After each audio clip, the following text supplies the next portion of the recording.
Vancouver, Canada. It's the gateway to thousands of miles of wilderness. It's also home to Slam City Jam, the North American Skateboard Championships. In nature, gravity rules. Things fall. But in skateboarding, everyone is trying to defy gravity as much as possible.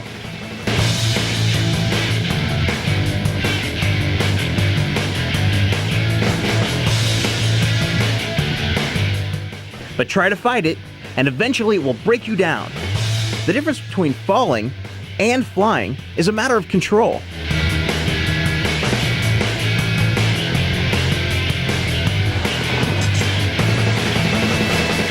This year at Slam City Jam, there was a new way to defy gravity. PlayStation kiosks were set up to introduce a new game called Grind Session. Grind Session is an awesome game. It's one of the best I've played so far in skateboarding. The levels are great. Lots of detail. I just pulled off this 360 and real nice grab on it, and I just didn't think I would land it, but it pulled it through at the end, so it was just awesome. You don't have to worry about the pain of having a wipeout. The game can really drive you to be a better skater. You can get on fire in that game when you get a lot of tricks, and I was just smoking it. Not only was Grind Session at Slam City Jam, but Slam City Jam is in Grind Session. You can skate the championship course for yourself.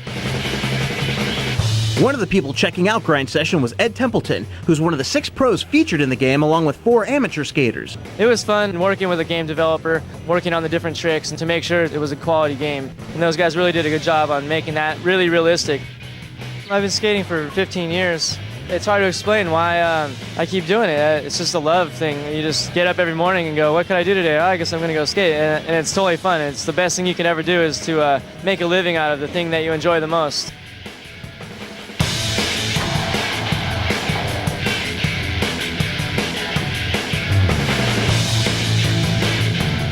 And then I got injured the first day of skating the course here. Definitely not 100% right now. I thought yesterday that I wouldn't be able to skate at all, so I'm lucky to even be out there at all right now. Despite an injured heel, Ed Templeton beat gravity and won Best Trick in the Street Division.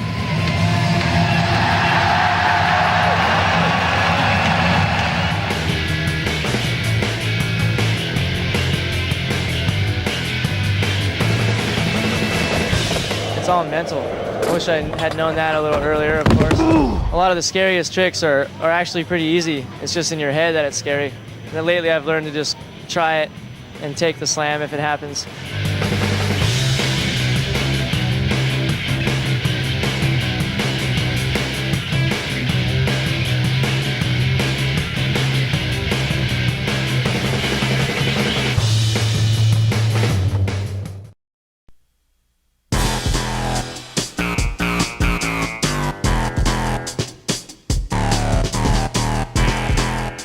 If anybody's ever given the opportunity to do SpiderMan as a video game, I think they would just snap it up.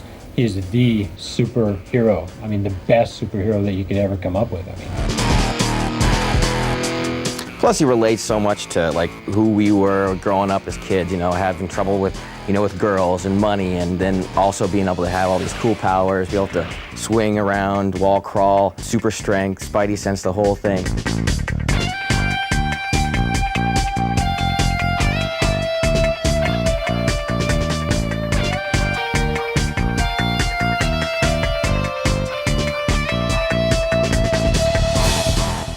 We knew going in that it was going to be one of the most difficult games you could possibly try to do. The guy can go anywhere.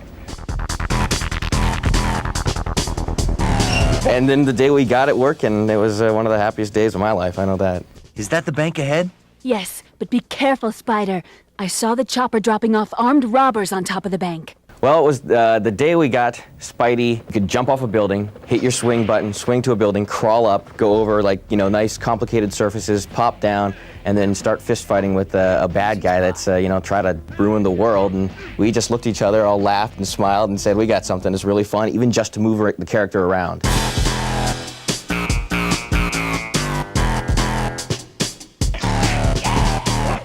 I think the biggest aha was getting Spidey to swing from building to building and have it be fun. Because we started with a lot of different steps, and it almost started off as a Spider-Man simulator at one point. So I want to shoot my web up there, and then That'd make me, I think, swing in there and like, no, that's not fun. Finally, like, no, what you want to do is be able to jump off a building, hit your button, swing to the next building. Stay right where you are, Spider-Man. If you were Spider-Man, you don't think about where you're going to have to stick your web so that you can swing to the next building. These guys won't let up. And as people get better and better at playing the game, they learn that they can actually hit the R2 button, swing towards a building, turn in the air to kind of release themselves from going straight to that building and just keep going. That was close.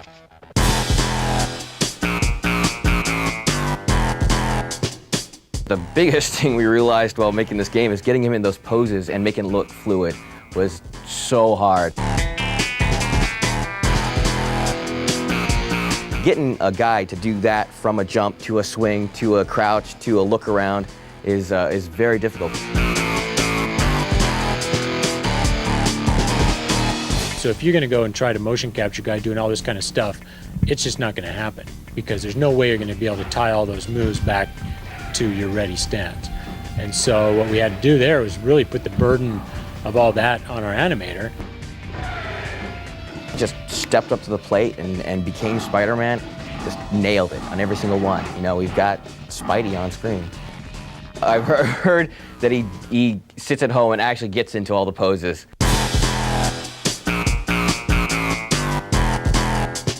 Chad's he totally kept us in line with making sure that everything was right for all the, what you call core Spider-Man fans that are out there. So we've got things in the game that only real live, true to life Spider-Man fans are going to pick up on. Got, you know, the Fantastic Four's building there, you know, in the very first level you swing by. Throughout the game we're going to pepper it with just fun things that, you know, just the core people will know, but then also the people who don't know will be like, what is this? And then they might be interested in even learning more about it. And actually we're going to try to give them as much information as they need. Leave them alone, Chuckles. Butt out, Webhead. Spider-Man! I asked for the police, and I get this? The cutscenes are essentially the driving force of the game. Your reward for getting through this level is to get to that next cutscene and see how the story is going to unfold. New York City Police Department, proceed and desist at once. Lay down your arms and prepare to... We've really stuck to the book on almost every single thing, and we've tried to make it the, you know, perfect Spider-Man game. He does the right web stuff, he has the right attitude, he has the right quips that he makes. I'm sorry, guys. Am I late for the party? At this point, I'm really looking forward to finding out what people think. We're getting to that point, you know, in the process where we can completely see the end, and we got a pretty damn good feeling. Testing a video game's a difficult thing to do, but we've learned a lot over the years. For example, like on the Tony Hawk game, we've got the professional skaters coming in, helping us with the game, testing it, giving us advice. So on Spider-Man, you know, it's kind of like the same thing. Spidey, I got the new rev for you. Thanks, Chad. I'll have that bug report for you as soon as possible. Oh, and Spidey, could you use maybe the front door next time? Yeah, no problem.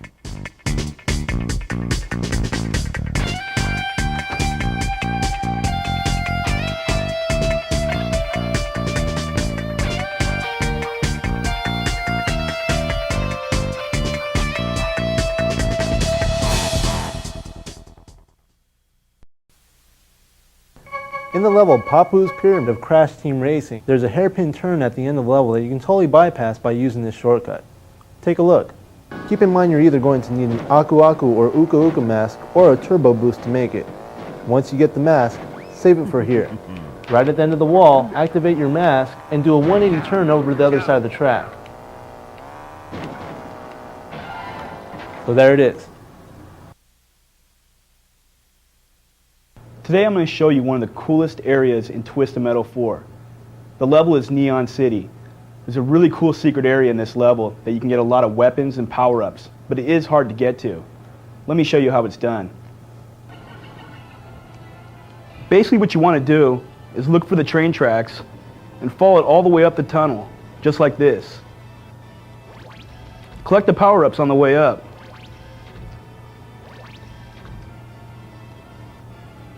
When you get to the top, slow down a little bit, collect the health, and turn around. Look for that little warp point, and just go forward. See this ramp right here? What you want to do is you want to turbo off this ramp into the room on the other side. Now that you're in this hidden room, what you want to do is you want to face this wall right here. Move forward and on top of the helicopter launch pad. Now the helicopter will pick you up. We'll start taking you to a hidden area. On your way, shoot all the enemies below you.